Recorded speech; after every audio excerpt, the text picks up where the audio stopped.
Será que o céu é um lugar gostoso? Será que lá vamos tocar harpas ou sentar em nuvens? Veja como as pessoas imaginam o céu ou o paraíso. Melhor que aqui.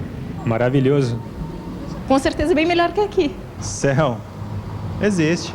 Deve ser um lugar gostoso de ficar. Não dá para responder, mas que existe, existe.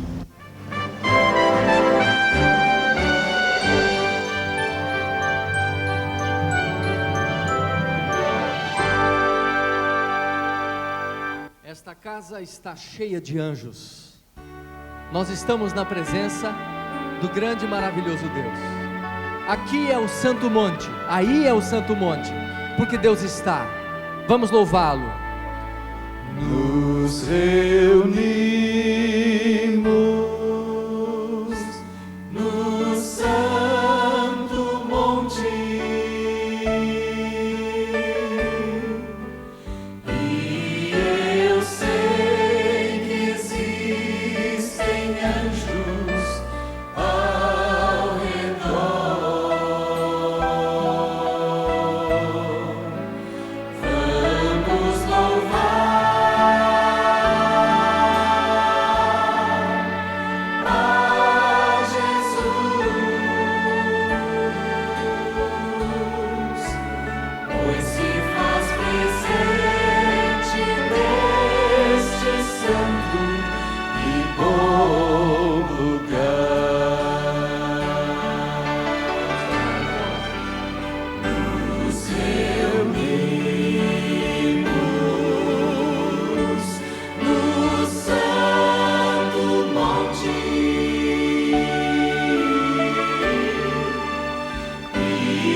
Boas-vindas para todos que estão presentes neste santo e bom lugar.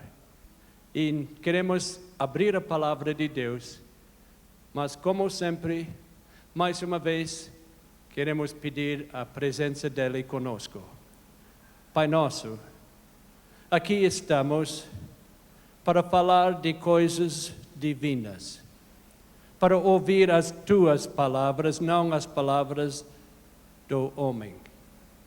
Abençoe cada pessoa que está neste lugar, nestes salões, em muitas partes do mundo.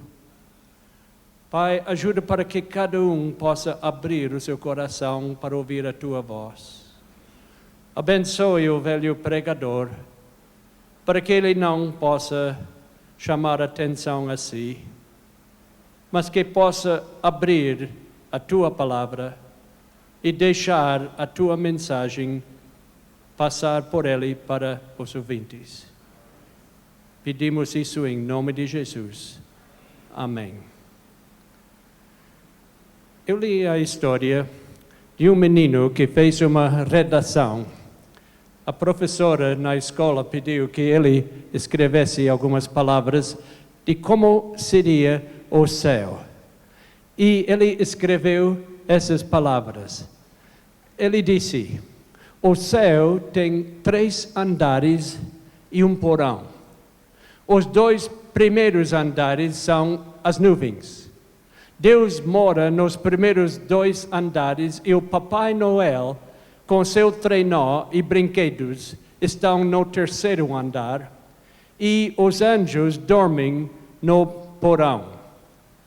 As casas são feitas de pão de ló e os rios têm cores diferentes: vermelhos, azul, cor-de-rosa, verde, alaranjado. E isso é tudo. Essa foi a ideia de uma criança. Mas às vezes eu não sei se os adultos têm uma ideia mais clara. Muitas pessoas estão totalmente cheios de confusão sobre o céu. Eu tenho ouvido muitas pregações e depois de ouvir a pregação eu pensei, acho que não quero ir lá. Porque a descrição que eu ouço não é uma coisa que me apela. Falam que nós vamos estar lá no céu sem corpos, espíritos voando no espaço. Eu não sei se eu quero ser assim. Nós vamos fazer nada lá durante a eternidade.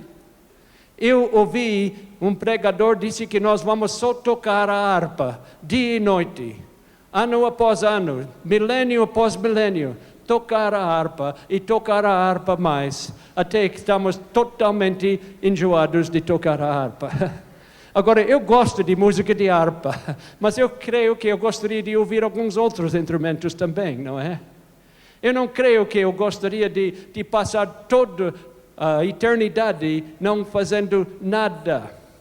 Temos outras ideias sobre o céu que são tão confusas, que muitas pessoas não sabem qual é os contos de fada e qual é a realidade. Dizem que quando chegamos ao paraíso, vamos descansar bastante. Descansar e depois descansar mais e depois descansar mais ainda. Agora, eu gosto de descansar quando estou cansado, mas eu não tenho muita oportunidade de férias. Mas quando eu tirar férias, os primeiros dias posso descansar bastante. Mas depois de 1 ou 2 dias, sabe o que acontece?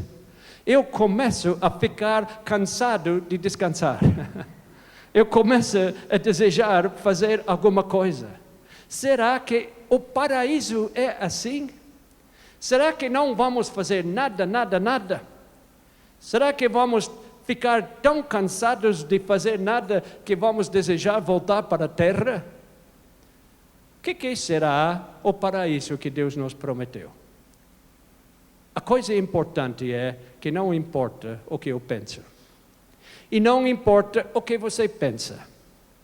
Nós prometemos aqui já algumas noites atrás, e quero sempre dar ênfase a este ponto, que não é minha opinião que vale. Se Deus quer que eu preciso tocar uma harpa durante a eternidade, o que eu posso fazer? Não é? Se Deus quer que eu vou para um lugar onde não vou fazer nada, eu não posso fazer nada. Eu preciso só aceitar. Mas nós queremos saber hoje à noite o que é que a Bíblia nos fala deste assunto. É assim mesmo? Nós vamos para a maior autoridade de todo o universo. Jesus Cristo fez uma promessa.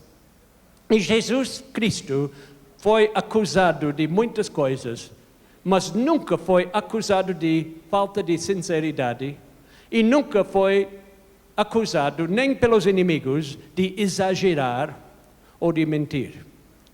E ele fez uma promessa para nós que é uma promessa maravilhosa. Vamos ler a promessa. Muito simples. Ele disse, não se turbe o vosso coração.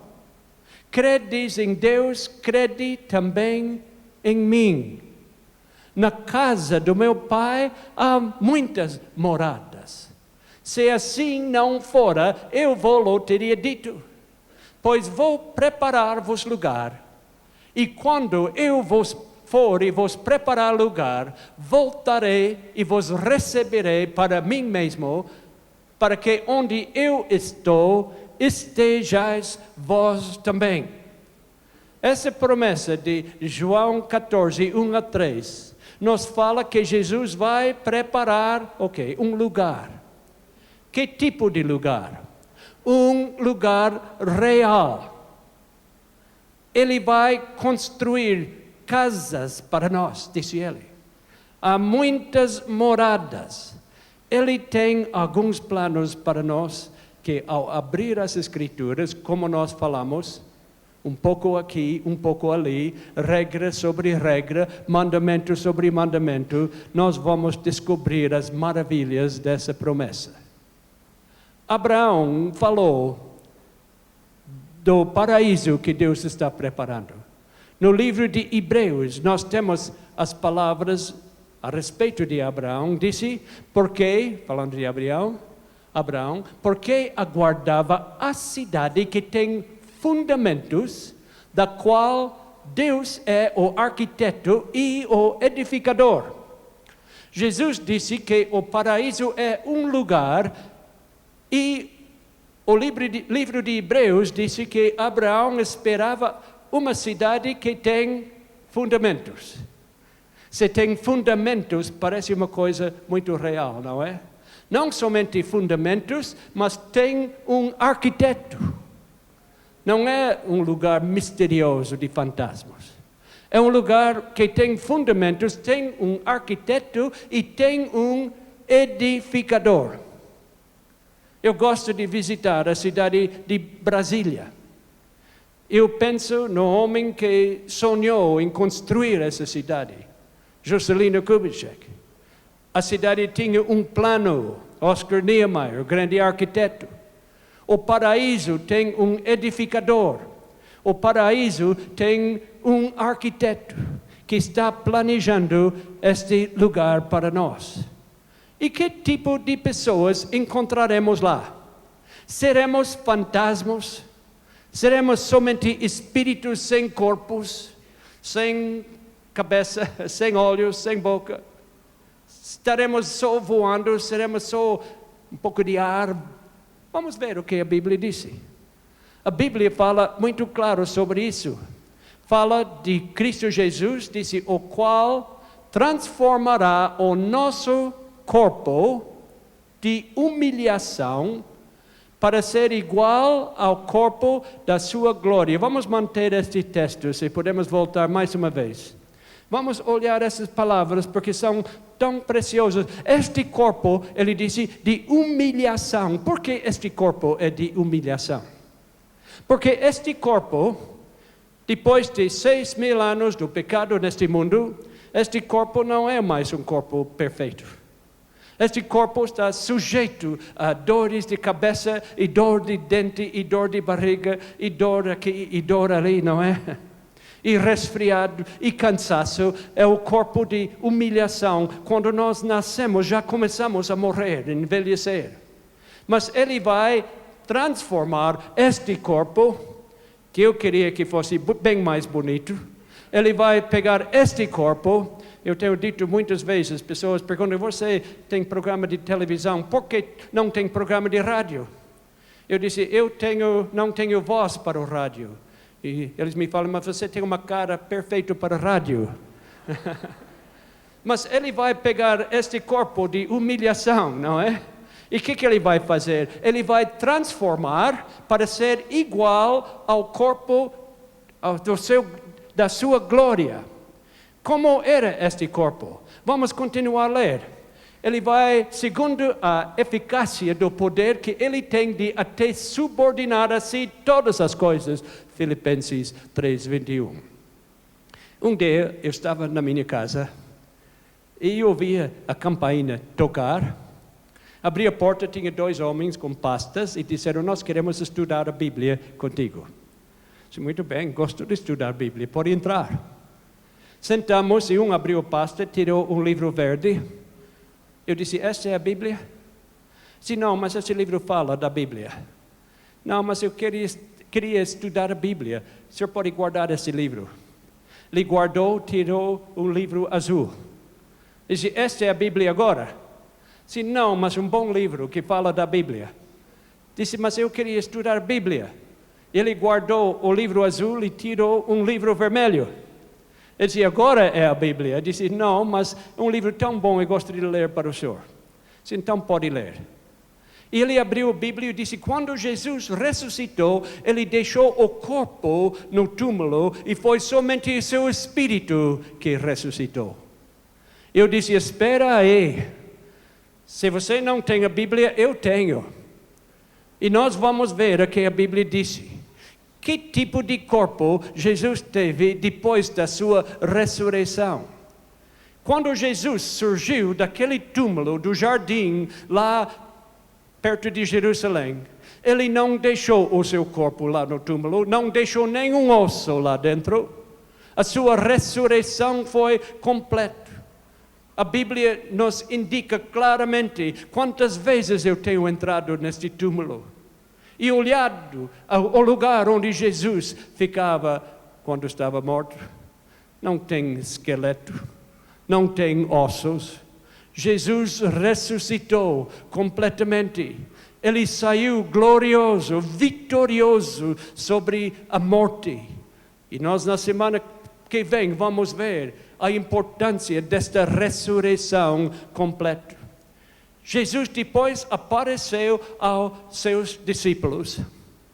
E a Bíblia disse que os seus discípulos não acreditavam que ele havia ressurgido corporalmente. Eu não sei se eles leram aquele livro vermelho que disse isso, mas eles pensavam da mesma maneira.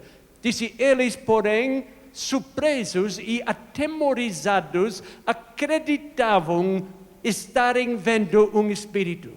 É isso que eles acreditavam, mas Jesus imediatamente corrigiu isso. O que aconteceu? Mas ele lhes disse, por que estáis perturbados?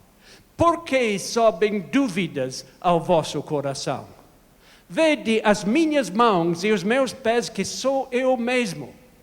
Apalpai-me e verificai, porque um espírito não tem carne nem ossos, como vedes que eu tenho. Então lhe apresentaram um pedaço de peixe assado, e a Bíblia diz que ele comeu o peixe. Se ele não tivesse corpo, o peixe teria caído no chão, não é? Mas não aconteceu. O seu corpo aceitou o peixe, porque era corpo, não era espírito, ele era real. Ele tinha um corpo real. E Paulo disse que quando nós vamos para o céu, vamos ter um corpo igual ao corpo dele. Um corpo glorioso. Um corpo perfeito, que nunca mais estará sujeito a cansaço, nem doença, nem todas as outras coisas que sentimos neste mundo. Jesus ressurgiu com um corpo perfeito e a Bíblia diz que nós vamos ter um corpo igual. Tomé teve dificuldade em acreditar isso, não é? Ele disse, se eu não lhe tocar, se eu não colocar a minha mão no teu lado, eu não posso acreditar. E temos muitas pessoas hoje como Tomé, que têm dificuldades em crer, mas precisamos aceitar. Agora, queremos fazer outra pergunta. Vamos nos conhecer no céu? Vamos nos conhecer uns aos outros? A Bíblia também é clara sobre isso. Nós vamos ler um texto, mas antes disso eu quero contar uma coisa que eu li esses dias. Nos tempos passados, havia um grande pregador chamado Alexander White. E uma noite ele acordou à meia-noite e sua esposa Maria estava chorando. Disse, que há, Maria? Por que choras? Ela disse, Alexandre, estou tão triste. As pessoas da igreja me falaram que quando chegamos no céu, não vamos nos conhecer uns aos outros. Alexandre, eles estão certos, não vamos nos conhecer uns aos outros quando chegamos ao paraíso? E Alexandre disse, Maria, não choras? Me diga uma coisa, Maria. Você acha que quando chegamos ao paraíso vamos ser mais ignorantes do que somos agora? Você acha que vamos ser mais idiotas lá do que somos aqui? De jeito nenhum, vamos ter mais conhecimento, não menos. É claro que vamos nos conhecer. Quando chegamos ao paraíso, eu quero procurar certas pessoas. Claro que eu quero procurar Jesus em primeiro lugar. Ele é meu melhor amigo e eu espero que ele seja o seu maior amigo. Eu quero procurar certas pessoas. Eu quero procurar um homem chamado Jonas. A Bíblia diz que ele teve um passeio de submarino no Velho Testamento. Eu gostaria que ele me contasse como foi, não é? Eu gostaria de procurar o Paulo e ouvir as experiências dele, ou como ele cantou hinos na cadeia com seu companheiro. Eu quero procurar outras pessoas. Eu vou procurar a minha mãe. Minha mãe foi a melhor mãe de qualquer mãe que existiu nessa terra. E eu sinto muito falta dela, eu vou procurar. Eu tenho muitas pessoas que eu quero procurar. E será que eu vou conhecer essas pessoas? O que disse a Bíblia? Não importa o que eu penso, eu quero saber o que a Bíblia disse sobre este assunto.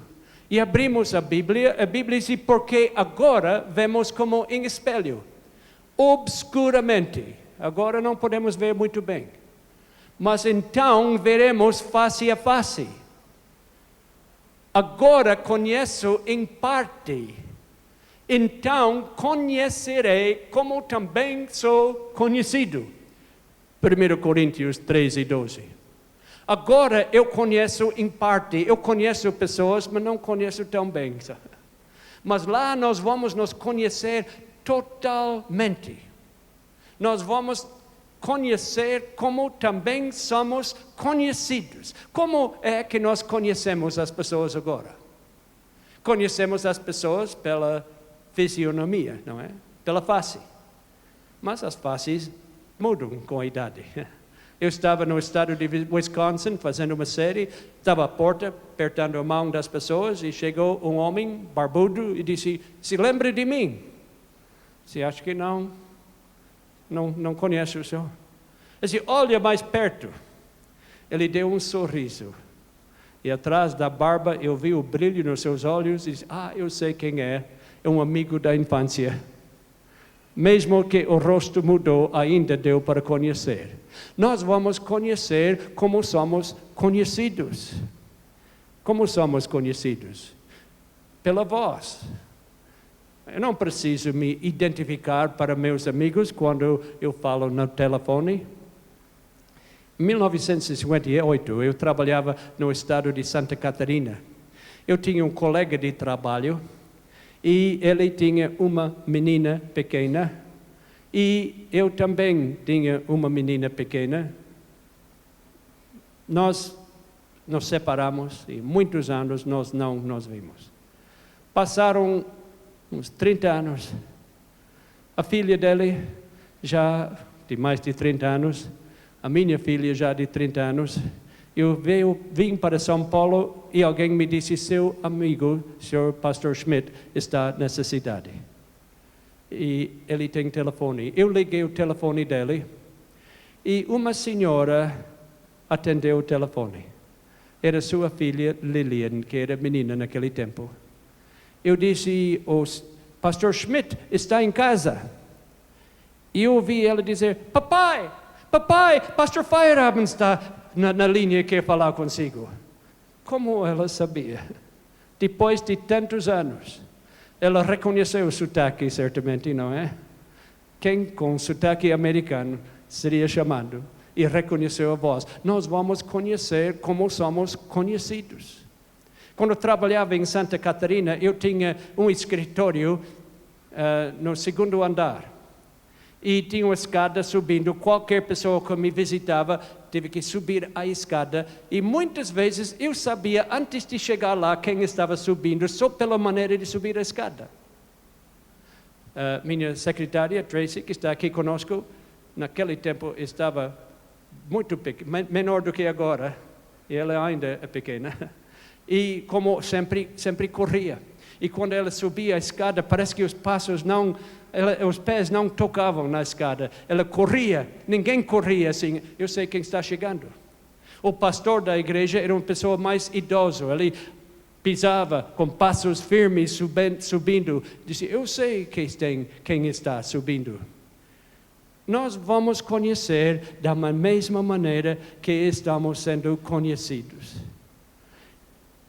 A Bíblia fala coisas tão maravilhosas. João teve um privilégio. Deus deu para ele um telescópio profético, para ele ver a cidade que Deus está preparando para nós. E ele teve o privilégio de ver, e ele nos dá uma descrição de como é aquela cidade. E ele, descrevendo a cidade, disse, a cidade é quadrangular, de comprimento e largura iguais, e mediu a cidade com a vara até 12.000 estádios. O seu comprimento, largura e altura são iguais. Apocalipse 21:16. Não somente sabemos muitos detalhes dessa cidade, mas nós sabemos as medidas. Nós sabemos o tamanho da cidade. Nós podemos usar essas medidas dos tempos bíblicos e aplicar para nossas medidas e saber como será essa cidade. E será uma cidade grande, muito grande, muito maior do que qualquer pessoa poderia pensar. Será uma extensão maravilhosa. Às vezes eu ouço pessoas perguntar, será que há lugar para todos? Eu conheço a cidade de Nova York. Tenho andado muito lá. É uma cidade muito grande, mas a cidade celestial será maior. Sabe qual é a cidade maior que eu conheço? É o mesmo que vocês conhecem, a cidade de São Paulo. Que metrópolis. Que coisa ver de helicóptero. Eu tenho andado de helicóptero vendo a cidade.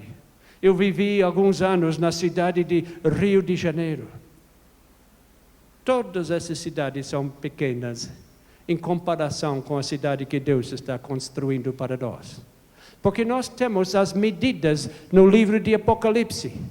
Podemos saber exatamente qual é o tamanho dessa cidade. Terá um perímetro de 2.400 quilômetros. O que quer dizer isso? Que se é quadrado, como a Bíblia disse, terá 600 quilômetros por 600 quilômetros. Assim será a cidade. Se São Paulo começasse a crescer e crescer até atingir Rio de Janeiro, e tudo se fizesse uma cidade, ainda teríamos uma cidade menor do que a Nova Jerusalém que Deus está preparando para nós.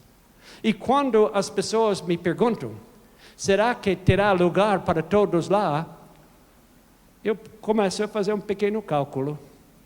Eu calculei que se cada um tivesse 9 metros quadrados para dormir, 9 metros quadrados, quando contamos, porque terá altura igual à largura, seria possivelmente bastante espaço. Muitas vezes nessas cidades nós vivemos em apartamentos e às vezes nem apartamentos, eu chamo de apertamentos, porque são tão pequenos. Mas se nós deixássemos 9 metros quadrados, teria lugar nessa cidade para 99 bilhões de pessoas. Este mundo agora tem 6 bilhões.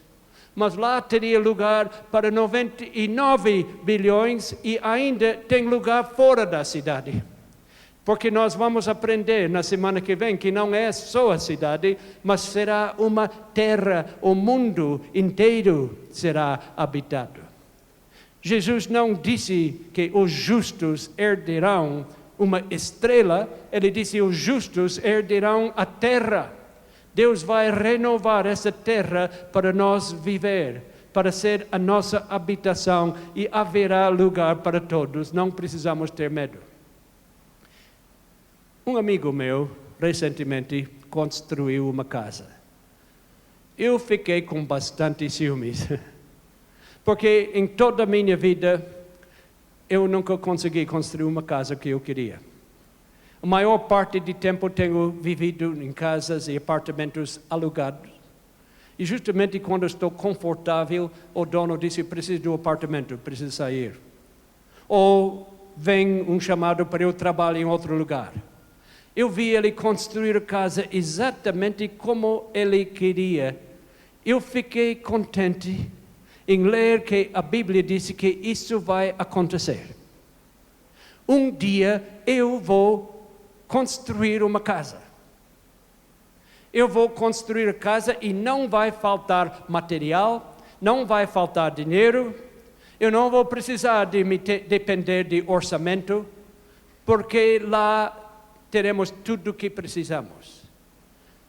Algumas pessoas acham que no paraíso vamos só ficar fazendo nada. Não, vamos estar muito ocupados. A Bíblia diz em primeiro lugar que vamos servir a Deus dia e noite. Vamos trabalhar bastante. Alguém me disse uma vez, se preciso trabalhar lá, eu não vou. Estou cansado de trabalhar aqui. Mas sabe, o problema com o trabalho é o cansaço e fazer trabalhos que não gostamos. Nós vamos fazer muitos trabalhos diferentes lá. Vamos ler o que disse o livro de Isaías, falando deste assunto. Falando do povo no paraíso, disse, eles edificarão casas e nelas habitarão, plantarão vinhas e comerão o seu fruto. Não edificarão para outros habitam, não plantarão para que outros comam, porque longevidade do meu povo será como a da árvore, e meus eleitos desfrutarão de todas as obras das suas próprias mãos. Nós vamos construir casas. Eu tenho um amigo que constrói casas lindas. E um dia ele convidou minha esposa e eu jantar na casa dele. Eu disse, olha, ele deve ter uma casa muito bonita. Mas não foi um apartamento em cima de uma escada. Ele construía casas para outros, mas ele não podia viver numa dessas casas. Mas a Bíblia diz, nós vamos plantar, nós vamos construir e nós vamos habitar. E além disso, disse que vamos plantar. Eu sei muito bem algumas coisas que eu vou plantar no meu quintal, porque eu fico com saudades do Brasil. O Brasil tem os melhores frutos do mundo. Eu tenho certeza que no meu quintal eu vou plantar mamão papaya. Eu não fico com saudades quando estou fora do Brasil. Eu tenho certeza também que vou ter mangos, porque são maravilhosos. E muitas coisas maravilhosas. Vamos plantar. Vamos ter todas as coisas boas. Sabe, nessa terra, às vezes as coisas não são assim. Quando eu cresci nas pradarias de Saskatchewan, no Canadá, era um tempo difícil, nos anos 30. E vivemos com minha avó. E ela tinha um pé de ameixas muito doces. Mas nós não podíamos comer, porque faltava dinheiro. Ela estava criando as ameixas para vender. Ela criava galinhas, mas ela disse, não pode comer os ovos, porque precisamos vender. Mas ela disse, se a galinha rachar um ovo, pode comer ovo rachado. Eu orava para as galinhas rachar mais ovos, sabe? E ela disse no pé de ameixas, disse, as ameixas que estão na árvore não podem apanhar, mas quando vem um vento e as ameixas caem no chão, pode comer as ameixas que caem. Eu ficava contente quando havia vento, mas às vezes tivemos muitos dias de calma e as ameixas não caíam. Eu descobri que não precisava de vento. Se eu pegasse o tronco da árvore e sacudisse certo, também caíam as ameixas. Mas nós vamos plantar não para vender para outros, nós vamos plantar tudo que nós gostamos e nós vamos comer o produto que plantamos. Essa é a promessa de Deus. E eu creio que lá as coisas que plantamos, verduras e frutas e todas as coisas serão até melhor do que aqui. mas vamos continuar com as promessas. Então se abrirão os olhos dos cegos e desimpedirão os ouvidos dos surdos. Os coxos saltarão como servos e a língua dos mudos cantará, pois águas arrebentarão no deserto e ribeiros no ermo. Eu estava pregando na cidade de Vancouver e tinha muitas pessoas surdas. E havia alguém para traduzir com eles. Traduzia com as mãos, eles não podiam ouvir. E nessa série tivemos música maravilhosa, como temos tido aqui. E o tradutor traduzia música com as mãos, como pode traduzir harmonias lindas com os dedos, não é? Coitados, um dia eles vão ouvir. Eu tive um colega no colégio que era cego. E quando estudávamos, eu lia os livros para ele. E um dia estava lendo para ele uma descrição de um pôr do sol lindo. Ele disse, eu não entendo como é o pôr do sol. Eu disse, tem muitas cores, tem vermelho. Ele disse, o que é vermelho? Como pode explicar vermelho para uma pessoa que nunca viu nada? Um dia ele verá todas as belezas das coisas que Deus faz. E Deus vai nos dar saúde perfeita. Nunca mais teremos doença. Isaías 33, 24 disse, nenhum morador de Jerusalém dirá, estou doente, porque ao povo que habita nela, perdoar-se-lhe-á a sua iniquidade. Um dia eu estava pregando e havia alguns médicos, mas eu havia esquecido. Eu disse, graças a Deus, não vamos ter médicos na cidade de Deus. E um médico se ofendeu, disse, pastor, ele levantou a mão, eu vou estar lá. Eu disse, desculpe, eu errei. Sim, vai haver muitos médicos lá, mas disse, doutor, o senhor estará lá, mas o senhor estará desempregado. E ele olhou para mim e disse, o senhor também, pastor. E ele tinha muita razão, não é? Não vamos ter doença mais, que maravilha. Nunca vamos ir para o hospital visitar um doente. Nunca vamos ter nossos membros da família ficando doentes. Nunca vamos sentir a dor. E nunca mais vamos precisar levar pessoas para o cemitério, os corpos. Não mais doença, nunca mais, vai acabar para todo sempre. E sabe que a Bíblia disse que nós não vamos envelhecer lá. Nos últimos anos, visitando meus parentes, parece que todos estão ficando velhos, menos eu. Eu vejo eles ficando cada vez mais fracos. A velhice é cruel. Sabe que eu estou contente que lá no paraíso eu não vou mais para o dentista. Vocês gostam de ir para o dentista? Não, eu gosto muito do dentista, é um homem bom, não é?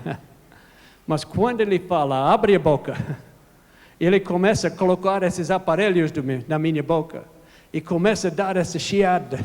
Eu posso dizer que eu não gosto. Eu vou estar contente quando não preciso mais ir para visitar o médico nunca mais. Uma família do Canadá morava na roça, muito longe da cidade, e as crianças estavam crescendo e o pai disse, não é justo, eles nunca contemplaram uma cidade grande. Eu vou levar eles numa viagem de férias e eles vão ver a cidade. Eles chegaram na cidade e as crianças estavam olhando tudo, os prédios altos, o trânsito, mas que coisa, quantas maravilhas. Eles entraram numa dessas lojas grandes que vendem tudo no shopping center.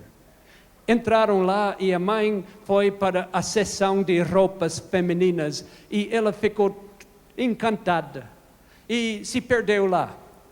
E o pai, enquanto esperava a mãe, levou os filhos para ver outras coisas e eles olharam e lá eles contemplaram uma porta estranha. Uma porta feita de metal. E os filhos perguntaram, que é essa porta? E o pai disse, eu não sei, mas neste momento uma velhinha aproximou-se e chegou perto da porta e eles viram que tinha os botões lá para apertar e ela apertou um botão lá e ficou claro e ela entrou na porta E depois a porta fechou atrás dela. E os filhos disseram: papai, o que ela está fazendo nessa caixa? E pai disse: eu não sei. Deve ser qualquer tratamento. Eu não sei o que ela está fazendo lá dentro. Mas papai, quanto tempo ela vai ficar nessa caixa? Ele disse: vamos observar. E eles olharam em cima da porta uns números. E os números começaram a mudar. De 0 para 1, depois 2, depois 3 e depois 4. E os filhos dizem: que números são esses, papai? Disse: eu não sei, eu acho que deve ser a temperatura para o tratamento que ela está recebendo. E depois ficou lá um tempo e os números começaram a descer. 3, 2, 1, 0. Disse: está esfriando lá dentro agora. Quem sabe ela vai sair. E neste momento a porta se abriu. E quando a porta abriu, ficaram olhando. E uma linda jovem saiu da porta. E o pai disse: filhos, busca mamãe. Precisamos colocar ela nessa caixa um pouco. Não é bom saber que Deus vai nos dar a juventude outra vez? Como eu gostaria de ter uma caixa que eu pudesse entrar como velho e sair jovem. Mas quando Jesus chegar, é isso que Ele vai fazer para todos nós. A Bíblia nos promete tantas coisas. E disse aqui que o lobo habitará como o cordeiro, e o leopardo se deitará junto com ao cabrito. O bezerro, o leão novo e o animal cevado andarão juntos, e um menino pequeno os guiará. Que maravilha! Eu gosto tanto de animais. Eu gosto de ter um cachorro de estimação. Mas quando chego ao paraíso, eu vou ter animais. E não serão só gatos e cachorros. Eu quero ter um tigre. Eu visitei um jardim zoológico e vi esse tigre e fiquei com pena, andando de um lado para o outro, sempre preso. Eu gostaria de ter esse tigre tão fofinho para ter em minha casa, não é? Para abraçar e brincar com ele. No Canadá tem muitos ursos. Alguns estão na selva, mas alguns estão presos. E não gostam de estar presos. Esse ursinho tão bonito, eu queria ter ele no meu quintal. Eu vou ter um elefante, que eu gosto de andar de elefante. E eu vou ter um elefante que eu posso andar de um lado para o outro. A Bíblia diz que todos os animais serão mansos. E nós podemos, até as crianças podem brincar com os animais. Disse: o lobo e o cordeiro viverão juntos. Eu estou ansioso para chegar a este lugar. Deus está preparando para nós tantas coisas boas que Ele planejou para nós. Dizem que no tempo do presidente Nixon e o secretário de Estado Kissinger, eles visitaram Israel. E lá disseram que no zoológico de Israel tinha uma jaula com um lobo e um cordeiro para cumprir a profecia bíblica, que a Bíblia diz que um lobo e cordeiro viverão juntos.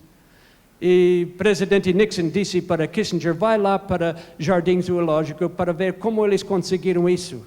Porque quem sabe podemos aprender uma lição para fazer paz entre os árabes e os judeus.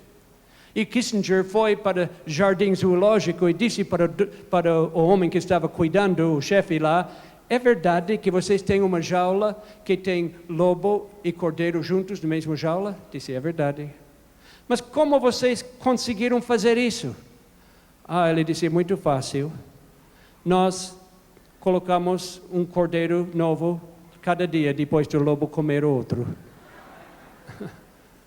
Com Deus não será assim, não é? Com Deus vai haver paz.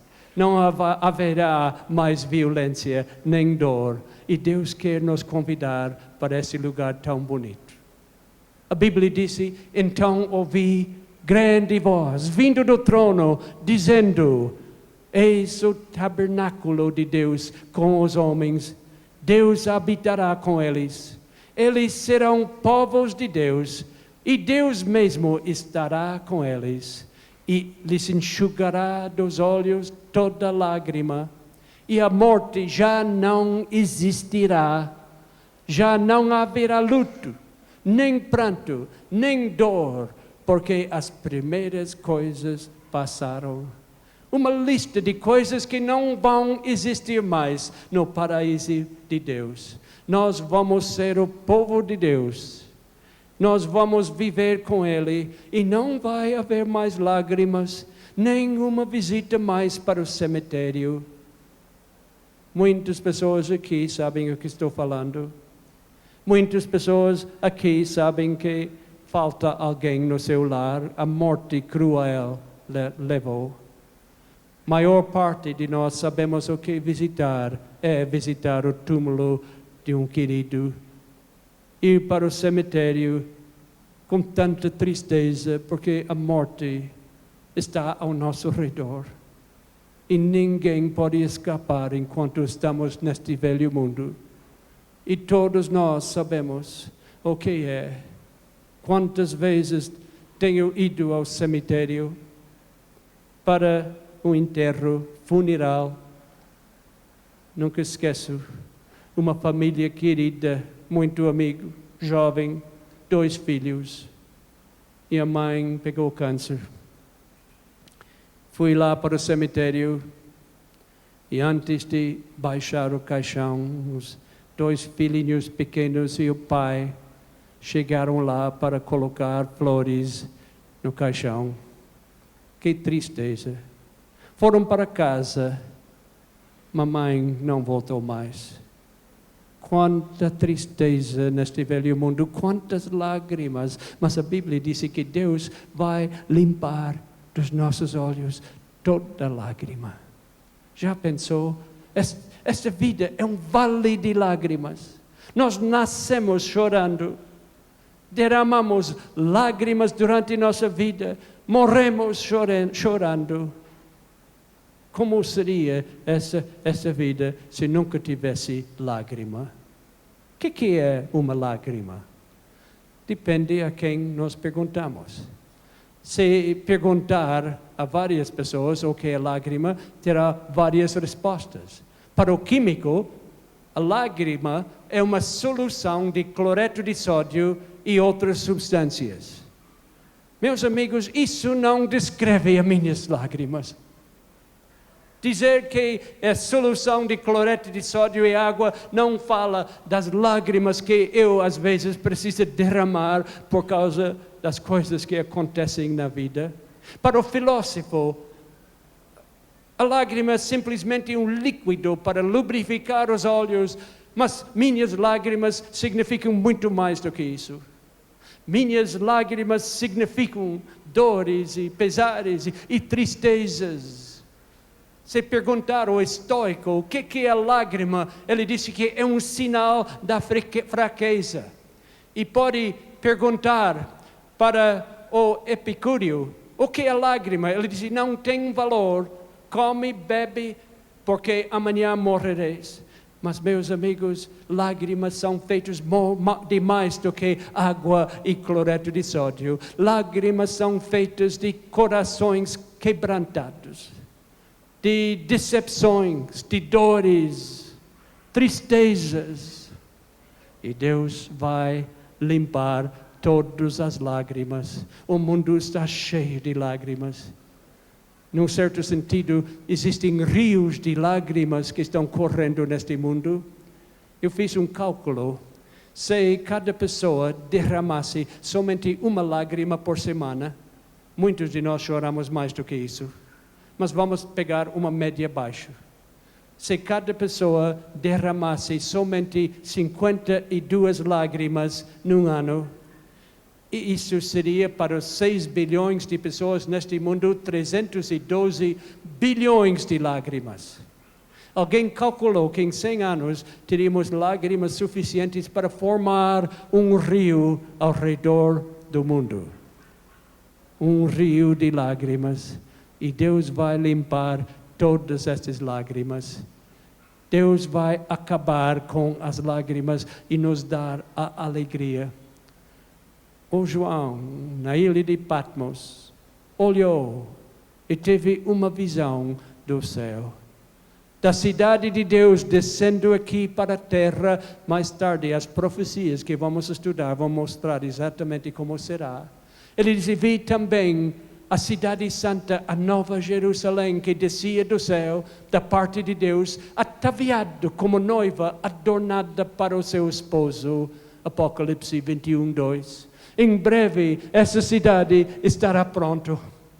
Em breve, Deus vai dizer: o tempo chegou, basta de sofrimento, não precisamos ter mais o terrorismo, a morte e a doença. Em breve, Ele vai trazer a cidade santa. E nós todos temos a possibilidade de entrar nessa cidade. O que é importante é que você e eu sejamos entre as pessoas que entrarão. Hoje à noite, Deus está te chamando. Ele quer te convidar para fazer parte dessa cidade celestial. Ele quer te convidar para ir à cidade. Onde eu moro tem fazendas muito grandes. Um dia, uma pessoa que eu conheço levou um pastor para um morro muito alto. Ele disse para o pastor: está vendo toda essa terra que pode ver na direção ao norte? Disse: tudo pertence a mim. Olha para o sul, tudo que você está vendo, tudo pertence a mim. Leste e oeste, tudo que você vê, tudo pertence a mim. O pastor apontou para cima e disse: quanta terra tem nessa direção? Esta é a minha pergunta hoje à noite. Você tem um lugar reservado? Jesus está te chamando. Eu gostaria que alguém, neste momento, fizesse uma prece no seu coração. Ninguém mais precisa ouvir, somente Deus. Ele pode ler até os seus pensamentos. Eu gostaria que alguém falasse agora: Deus, Pai meu, Deus, reserva um lugar para mim nessa cidade. Eu quero ter parte dessa promessa. Você gostaria de fazer esse pedido agora? Mais uma vez, voltamos com a pergunta: como estás tu com teu Deus? Se a morte viesse hoje te levar, estaria pronto? Estás pronto para entrar na cidade celestial?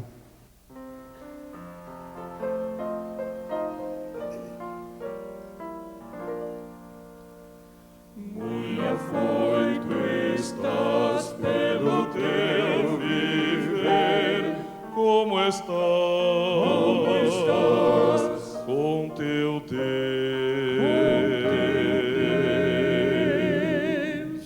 Se a morte vier hoje te levar, como estás com teu Deus.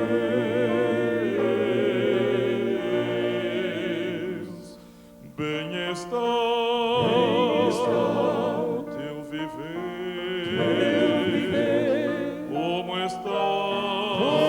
estás com teu Deus. Se a morte vier hoje te levar, como estás com teu Deus.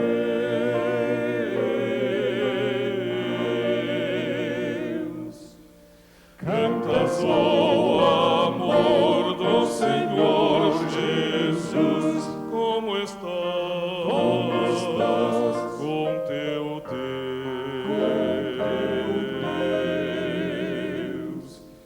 Dar-te ao Senhor a coroa real, como estás com teu Deus.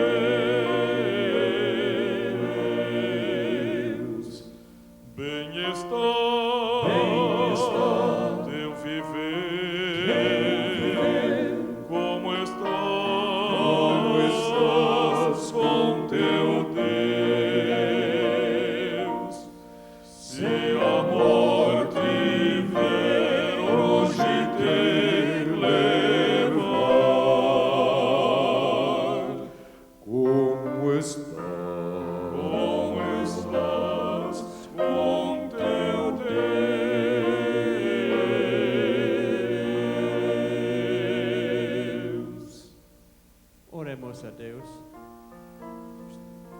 Pai, nós estamos com saudades do paraíso. Este velho corpo abatido precisa ser renovado. Tem pessoas ouvindo minha voz em muitos lugares no Brasil e na Europa, em Portugal, que estão ficando idosos e gostariam de receber a juventude outra vez. Então, pessoas ouvindo a minha voz que estão enfrentando doenças terríveis. Há pessoas que estão com problemas para enfrentar e parece que os problemas não têm solução. Pessoas preocupadas. Há pessoas ouvindo minha voz hoje à noite que são tristes. O mundo está cheio de tristezas para eles. Pai, te agradecemos que um dia em breve todos esses problemas serão solucionados. Um dia em breve todos poderemos ir para o reino eterno. Pai, ajuda para que todos nós, hoje à noite, possamos dizer em nosso coração: Deus, reserve um lugar para mim. Enquanto ainda oramos, todos com os olhos fechados. É particular essa decisão entre ti e teu Deus. Alguém que gostaria de dizer: Deus, reserve um lugar para mim, eu quero ir para o lar eterno. Quer levantar a sua mão? Levanta a sua mão e Deus vai observar e registrar esta decisão. Pai nosso, te agradecemos a fé que temos que um dia em breve estaremos contigo. Ajuda para que todos nós possamos estar prontos e preparados para aquele dia e para aquele reino. Pedimos no doce e santo nome de Jesus Cristo, nosso Salvador. Amém.